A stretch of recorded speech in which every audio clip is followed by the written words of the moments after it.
നമ്മളെല്ലാവരും തന്നെ ഖുർആൻ ഓതുന്നവരാണ്. എത്രയോ തവണ ഖുർആൻ പാരായണം ചെയ്തവരാണ്. കഴിഞ്ഞ റമദാനിലും നമ്മൾ ഖുർആൻ കുറേ ഓതിയിട്ടുണ്ട്. ഖുർആൻ നൽകുന്ന ഒരു തഖ്വ, ഒരു ഭയഭക്തി, അത് നമുക്ക് എത്രത്തോളം ഉണ്ടായിട്ടുണ്ട്, അത് നമ്മുടെ ജീവിതത്തെ എത്രത്തോളം സ്വാധീനിച്ചിട്ടുണ്ട് എന്നതാണ്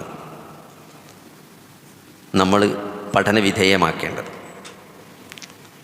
ആ ഖുർആൻ ഇറങ്ങിയ നബി സല്ലല്ലാഹു അലൈഹി വസല്ലമയുടെ സഹാബത്ത്, അവരിൽ നിന്ന് ഖുർആൻ കേട്ടുപഠിച്ച താബിഈങ്ങൾ, അങ്ങനെ ചരിത്രത്തിൽ നാളിതുവരെയും ഖുർആൻ കൊണ്ട് സ്വാധീനിച്ച വലിയ സമൂഹങ്ങൾ കടന്നുപോയിട്ടുണ്ട്. വളരെ ചെറുപ്പത്തിൽ അവരൊക്കെ ഇതിൻ്റെ പ്രബോധിതരായ പ്രൈമറി ഓഡിയൻസായ ആർക്കാണോ ഖുർആൻ അവതരിച്ചത്, നബി സല്ലല്ലാഹു അലൈഹി വസല്ലമയുടെ ജീവിതത്തിലെ വ്യത്യസ്ത സന്ദർഭങ്ങളിലും സാഹചര്യങ്ങളിലുമായി ആ വിശുദ്ധ ഖുർആൻ അവതരിച്ച സന്ദർഭത്തിൽ അതിന് സാക്ഷിയായ ആളുകൾ, അവർക്ക് അവരുടെ ജീവിതത്തിൻ്റെ വലിയൊരു ഭാഗം പിന്നിട്ടതിന് ശേഷമാണ് അവർ ഖുർആൻ അറിയുന്നത്, കേൾക്കുന്നത്, പഠിക്കുന്നത്. നമ്മളൊക്കെ വളരെ ചെറുപ്പത്തിൽ മദ്രസയിൽ ഉണ്ണീന്ന് വിരിഞ്ഞ സമയത്ത് തന്നെ കേട്ട് പഠിച്ച് മനസ്സിലാക്കിയ സാധനമാണ്, അല്ലെങ്കിൽ കേട്ട് പഠിച്ച് കേൾക്കാൻ തുടങ്ങിയ ഓതിക്കൊണ്ടിരിക്കുന്ന ഖുർആൻ. ഇത്രയേറെ വർഷങ്ങൾ കടന്നുപോയിട്ടും നമ്മളത് സ്വാധീനിച്ചിട്ടുണ്ടോ എന്നത് നമ്മൾ ശരിക്കും ഒന്ന് ആലോചിക്കേണ്ടതുണ്ട്. ഇബ്നു മസ്ഊദ് റളിയല്ലാഹു അൻഹു പറഞ്ഞതായിട്ട് കാണാം, കാന ഇബ്നു മസ്ഊദ് യഖൂലു ലാ തൻസറൂഹു നസറദ് ദഖൽ.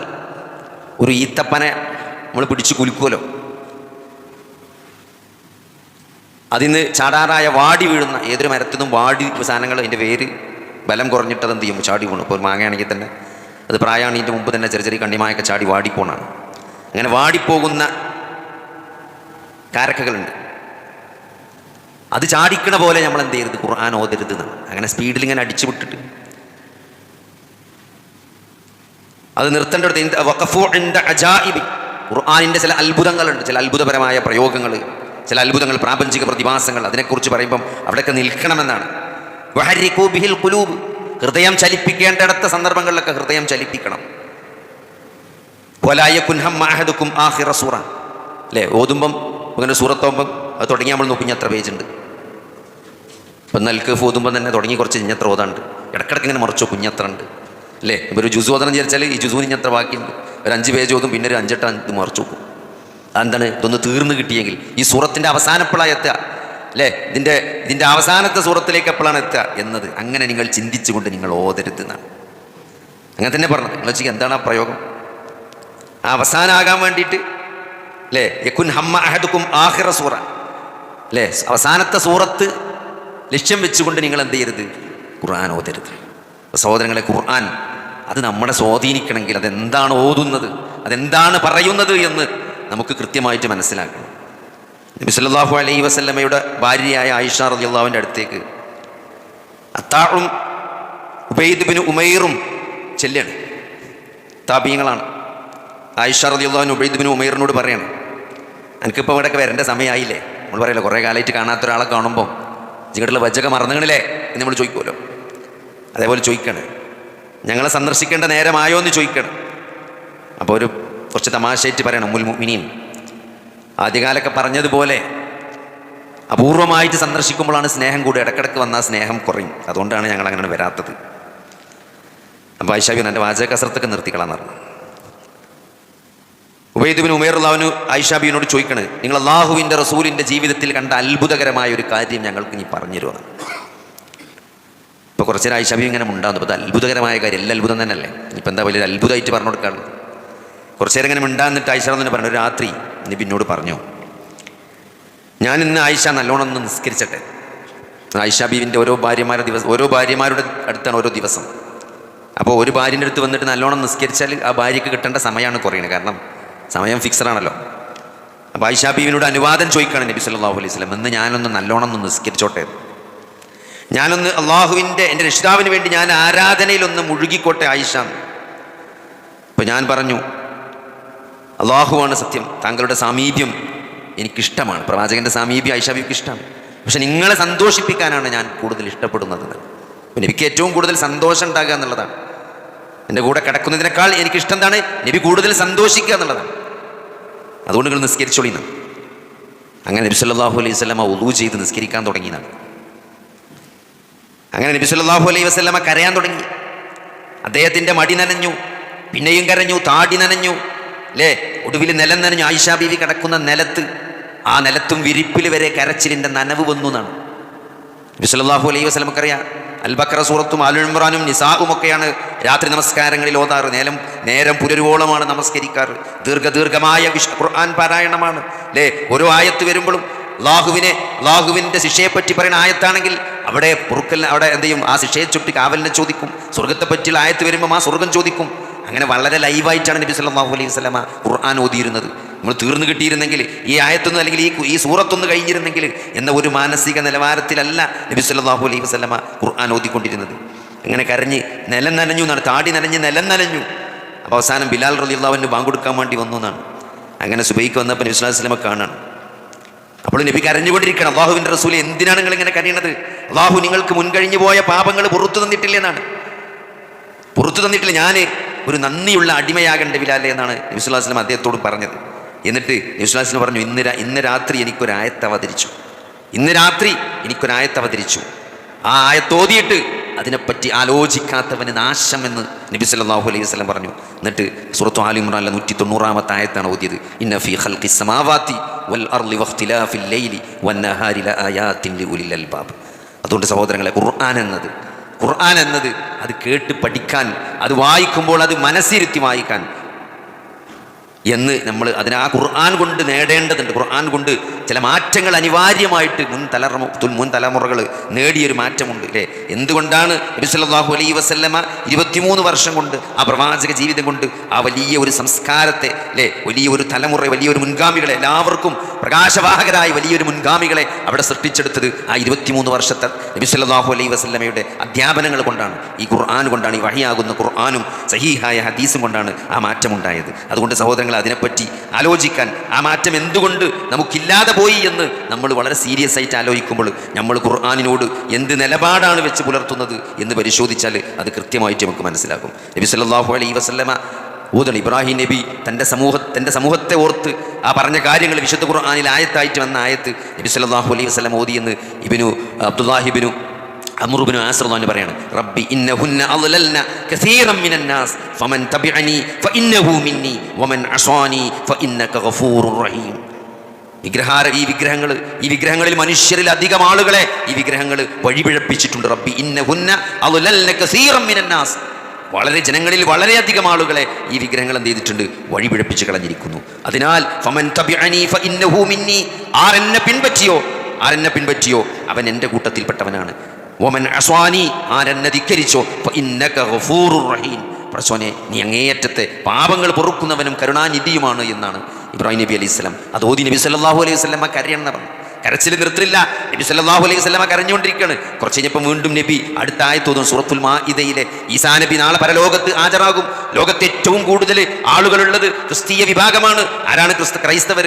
ഈസാ നബി അലൈഹി ഇസ്ലാമിനെ, അല്ലേ, അള്ളാഹുവിനെ മാത്രം ആരാധിക്കണം എന്ന് ഭൂമിയിലേക്ക് പഠിപ്പിക്കാൻ ഇസ്രായേലിലേക്ക് നിയോഗിച്ച ആ പ്രവാചകനെ ദൈവമായി ആരാധിക്കുന്നവർ, അല്ലേ? ഇന്ന് ക്രിസ്ത്യാനികൾ ആരോടാണ് പ്രാർത്ഥിക്കുന്നത്? ഈസാ നബിനോടാണ് പ്രാർത്ഥിക്കുന്നത്. ഈസാ നബിയുടെ ഉമ്മയായ കന്യാമറിയത്തോടാണ് പ്രാർത്ഥിക്കുന്നത്. മാതാവിനോടും പിതാവിനോടും പുത്രനോടുമാണ് അവർ പ്രാർത്ഥിക്കുന്നത്, അല്ലേ? എന്നിട്ടോ ആ ഈസാ നബി നാളെ പരലോകത്ത് ഹാജരാക്കപ്പെടുന്ന ഒരു സന്ദർഭം വരാണ്ട്. ആ സന്ദർഭത്തിൽ അല്ലാഹു പറയുന്ന സന്ദർഭം, യാ ഈസ ഇബ്നു മറിയം, അല്ലയോ മറിയമിന്റെ മകനായ ഈസ, അഅൻത ഖുൽത ലിന്നാസ്, നീയാണോ ജനങ്ങളോട് പറഞ്ഞത് ഇത്തഖിദൂനി വ ഉമ്മി ഇലാഹൈനി മിൻ ദൂനില്ലാ, എന്നെ അല്ലാഹുവിനെ കൂടാതെ തന്നെയും തന്റെ മാതാവിനെയും ആരാധിച്ചു കൊള്ളാൻ നീയാണോ ജനങ്ങളോട് പറഞ്ഞത് എന്ന് നാളെ അള്ളാഹു മഹ്ശറയിൽ വെച്ച് ഈസാ നബിനോട് ചോദിക്കുമെന്ന് സൂറത്തു മാഇദയിൽ അള്ളാഹു പറയുന്നുണ്ട്. കാരണം ലോകത്തിൽ ഏറ്റവും കൂടുതൽ ആളുകൾ വഴിപിഴച്ചു പോയത് ഈ ക്രൈസ്തവ വിഭാഗത്തിൽപ്പെട്ടത് കൊണ്ടാണ്. എന്താണ്? അവരിലേക്ക് വന്ന പ്രവാചകനെ അവർ ദൈവമാക്കി മാറ്റി. അവർ ദൈവത്തിന്റെ പുത്രനാണെന്ന് പറഞ്ഞു. അവർ ഈസാ നബിയോടാണ് പ്രാർത്ഥിക്കുന്നത്. ഈസാ നബിയുടെ മാതാവായ കന്യാമറിയത്തോടാണ് അവർ പ്രാർത്ഥിക്കുന്നത്. അതുകൊണ്ട് നാളെ പടച്ചോൻ ഈസാ നബിയോട് ചോദിക്കും, നീയാണോ ജനങ്ങളോട് പറഞ്ഞത് നിന്നെയും നിന്റെ മാതാവിനെയും ആരാധിക്കാൻ? ഖാല സുബ്ഹാനക, നീ എത്ര പരിശുദ്ധൻ. ഈസാ നബി പറയുമെന്നാണ്, നീ എത്ര പരിശുദ്ധനാണ് പടച്ചോനെ. മാ യകൂനു ലി അൻ അഖൂല മാ ലൈസ ബി ഹഖ്ഖിൻ, എനിക്ക് യാതൊരു അവകാശവും ഇല്ലാത്തത് ഞാൻ എങ്ങനെ പറയാനാണ്? ഞാൻ പറയില്ല, അല്ലേ? എനിക്ക് പറയാൻ അവകാശമില്ലാത്തത് ഞാൻ പറയില്ല. ഇൻ കുൻതു ഖുൽതുഹു, ഇൻ കുന്തു ഖുൽതുഹു, ഞാൻ അങ്ങനെ പറഞ്ഞിട്ടുണ്ടെങ്കിൽ ഫഖദ് അലിംതുഹു, അത് നീ അറിയും പടച്ചോനെ, അത് നീ അറിഞ്ഞിട്ടുണ്ടല്ലോ പടച്ചോനെ, ഞാൻ അങ്ങനെ പറഞ്ഞിട്ടുണ്ടെങ്കിൽ ഞാൻ നീ അത് അറിഞ്ഞിരിക്കുമല്ലോ റബ്ബേ. അല്ലേ, തഅലമു മാ ഫീ നഫ്സി, എൻ്റെ നഫ്സിലുള്ളത് നീ അറിയും, എൻ്റെ നഫ്സിൽ വലാ അഅലമു മാ ഫീ നഫ്സിക, നിന്റെ മനസ്സിലുള്ളത് എനിക്കറിയില്ല. ഇന്നക അൻത അല്ലാമുൽ ഗുയൂബ്, നീ എല്ലാം അറിയുന്നവനാണല്ലോ പടച്ചോനെ. മാ ഖുൽതു ലഹും ഇല്ലാ മാ അമർതനി ബിഹി, നീ എന്നോട് കൽപ്പിച്ച കാര്യം അത് മാത്രമേ ഞാൻ അവരോട് പറഞ്ഞിട്ടുള്ളൂ. അനിഅ്ബുദുല്ലാഹ റബ്ബീ വ റബ്ബുക്കും, റബ്ബീ വ റബ്ബക്കും, എന്റെയും നിങ്ങളുടെയും രക്ഷിതാവായ അള്ളാഹുവിനെ ആരാധിക്കണം എന്നേ ഞാൻ അവരോട് പറഞ്ഞിട്ടുള്ളൂ. അല്ലേ, ബൈബിൾ വായിച്ചാൽ ഇപ്പോഴും അതേ കാണാൻ പറ്റുള്ളൂ. ബൈബിളിൽ എവിടെയും ഈസാ നബി അലൈഹി സ്വലാം, യേശു ക്രിസ്തു എന്ന് വിളിക്കുന്ന ഈസാ നബി അലൈഹി സ്വലാം, നമ്മൾ പുതിയ നിയമത്തിലോ പഴയ നിയമത്തിലോ എവിടെ പരിശോധിച്ചാലും അവിടെ നിങ്ങൾ എന്നെ ആരാധിക്കണം, എൻ്റെ മാതാവിനെ ആരാധിക്കണം, എന്നെ വിളിച്ച് പ്രാർത്ഥിക്കണം, എൻ്റെ മാതാവിനെ വിളിച്ച് പ്രാർത്ഥിക്കണം എന്ന് പഴയ നിയമത്തിലോ പുതിയ നിയമത്തിലോ എവിടെയും പഠിപ്പിച്ചതായിട്ട് കാണാൻ സാധ്യമല്ല. പകരം എന്താണ് കാണാൻ പറ്റുക? ഈസാ നബി പറഞ്ഞത് എന്താണ്?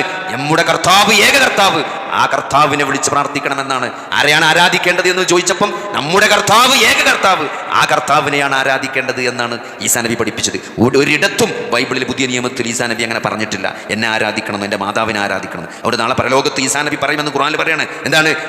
മാ ഖുൽതു ലഹും ഇല്ലാ മാ അമർതനി, നീ എന്നോട് കൽപ്പിച്ചത് എന്താണോ റബ്ബേ അതേ ഞാൻ അവരോട് പറഞ്ഞിട്ടുള്ളൂ. അതെന്താണ്? അനിഅ്ബുദുല്ലാഹ റബ്ബീ വ റബ്ബക്കും, എന്റെയും നിങ്ങളുടെയും രക്ഷിതാവായ അള്ളാഹുവിനെ മാത്രം ആരാധിക്കണം, നമ്മുടെ കർത്താവ് ഏക കർത്താവ്, ആ കർത്താവിനെ ആരാധിക്കണം എന്നേ പറഞ്ഞിട്ടുള്ളൂ. എന്നിട്ടോ വകുന്തു അലൈഹിം ഷഹീദ മാ ദുംതു ഫീഹിം, ഞാൻ അവർക്കിടയിൽ ഉണ്ടായിരുന്നപ്പോഴൊക്കെ ഞാൻ അതിന് സാക്ഷിയാണ്, ഞാൻ അങ്ങനെ പറഞ്ഞിട്ടുള്ളൂ.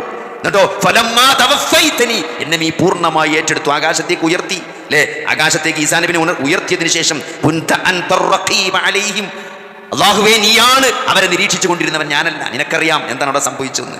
വ അൻത അലാ കുല്ലി ഷൈഇൻ ഷഹീദ്, നീ എല്ലാ കാര്യത്തിനും സാക്ഷിയാണ്. എന്നിട്ട് അവസാനം ഈസാ നബി പറഞ്ഞൊരു വാക്കുണ്ട്, ഇൻ തുഅദ്ദിബുഹും ഫഇന്നഹും ഇബാദുക, നീ അവരെ ശിക്ഷിക്കുകയാണെങ്കിൽ അവർ നിന്റെ അടിമകളാണല്ലോ റബ്ബേ, അവർ നിന്റെ അടിമകളാണല്ലോ റബ്ബേ എന്ന് പറഞ്ഞുകൊണ്ട് നബി സല്ലല്ലാഹു അലൈഹി വസല്ലം നടന്നു. വ ഇൻ തഗ്ഫിർ ലഹും ഫഇന്നക അൻതൽ അസീസുൽ ഹകീം, നീ അവരെ ശിക്ഷിക്കുകയാണെങ്കിൽ അവർ നിന്റെ ദാസന്മാരാണ്, നീ അവർക്ക് പുറത്തു കൊടുത്താൽ നീ പ്രതാപിയും യുക്തിമാനുമാണ് എന്ന്. പുറത്തു കൊടുക്കാൻ വേണ്ടിയിട്ടാണ് പറയുന്നത്.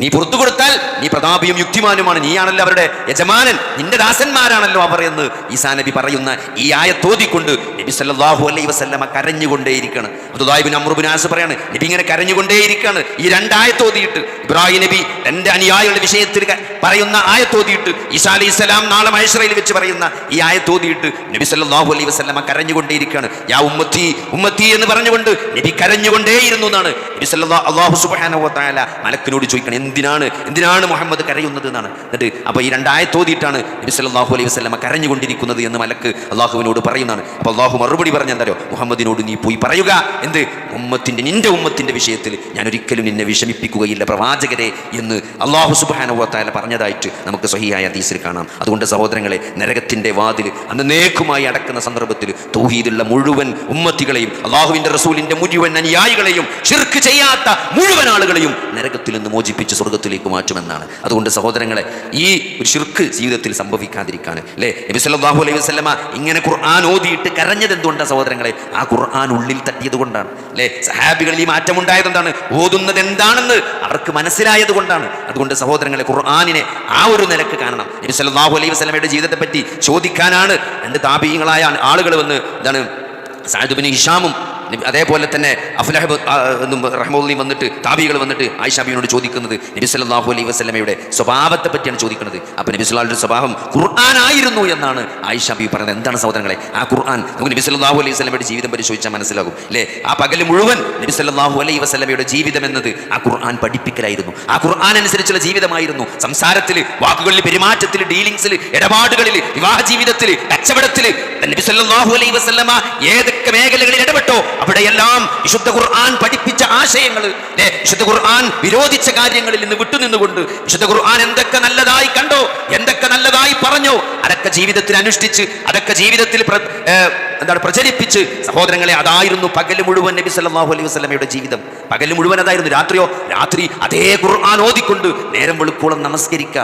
അതുകൊണ്ട് സഹോദരങ്ങളെ, ആ ജീവിതം, നമ്മുടെ ജീവിതം ഖുർആനാണ് എന്ന് പറയുമ്പോൾ ആ ഖുർആൻ പഠിക്കാൻ, ആ ഖുർആൻ ജീവിതത്തെ കൊണ്ട് പ്രയോഗവൽക്കരിക്കാൻ, ആ ഖുർആൻ ഓതിക്കൊണ്ട് രാത്രി നമസ്കരിക്കാൻ, അതിന് നമ്മൾ എത്രത്തോളം നബി സല്ലല്ലാഹു അലൈഹി വസല്ലമയുടെ നിലവാരത്തിലൊന്നും എത്തിയിട്ടില്ലെങ്കിലും ഈ ഒരു ഖുർആനോടുള്ള നമ്മുടെ ആറ്റിറ്റ്യൂഡിൽ സഹോദരങ്ങളെ നമ്മൾ എവിടെ എത്തി നിൽക്കുന്നു എന്ന് നമ്മൾ പരിശോധിക്കേണ്ടതുണ്ട്. നമ്മൾ നബി സല്ലല്ലാഹു അലൈഹി വസല്ലമ സ്വഭാവം ഖുർആനായിരുന്നു എന്ന് പറയത്തക്കവണ്ണം നബി സല്ലല്ലാഹു അലൈഹി വസല്ലമ ഖുർആനിനെ ഉൾക്കൊണ്ട്, ഖുർആനിനെ പഠിപ്പിച്ച്, ഖുർആൻ ഓതിക്കൊടുത്ത്, ആ ഖുർആൻ പഠിപ്പിച്ച് അത് പ്രായോഗികമായി കാണിച്ചു കൊടുത്ത്, ആ ഖുർആൻ ഓതി നേരം പുലരുവോളം നമസ്കരിച്ചാൽ നബി സല്ലല്ലാഹു അലൈഹി വസല്ലമ ഉദാത്തമായ മാതൃകയാണ്. അതിൻ്റെ അടുത്തേക്ക് സഹോദരങ്ങളെ നമുക്ക് എത്താൻ സാധിക്കുമോ? നാളെ മരിച്ചിട്ട് ഖബറിൽ ഖുർആനാണ് എൻ്റെ ഇമാമു എന്ന് പറയാൻ ഖുർആനിനെ നമ്മൾ ഏതൊരു രൂപത്തിലാണ് അത് പഠിക്കാൻ ശ്രമിച്ചിട്ടുണ്ടോ? അതേപോലെ തന്നെ പഠിച്ച ആയത്തുകൾ ജീവിതത്തിൽ പ്രയോഗവൽക്കരിക്കാൻ ശ്രമിച്ചിട്ടുണ്ടോ? അതൊക്കെ ഓതി നമസ്കരിക്കാൻ നമ്മൾ എത്രത്തോളം താല്പര്യം കാണിച്ചിട്ടുണ്ടോ എന്നൊക്കെ നമ്മൾ പരിശോധിക്കേണ്ടതുണ്ട്. അല്ലാഹു സുബ്ഹാനഹു വ തആല ഖുർആനിനെ കൃത്യമായിട്ട് പഠിക്കാനും മനസ്സിലാക്കാനും അതിന് കൊടുക്കേണ്ട മുൻഗണന കൊടുത്തുകൊണ്ട് അത് ജീവിതത്തിൽ നെഞ്ചോട് ചേർത്ത് വെച്ച് സഹോദരങ്ങളെ ജീവിക്കാൻ അല്ലാഹു നമുക്ക് തൗഫീഖ് നൽകുമാറാകട്ടെ.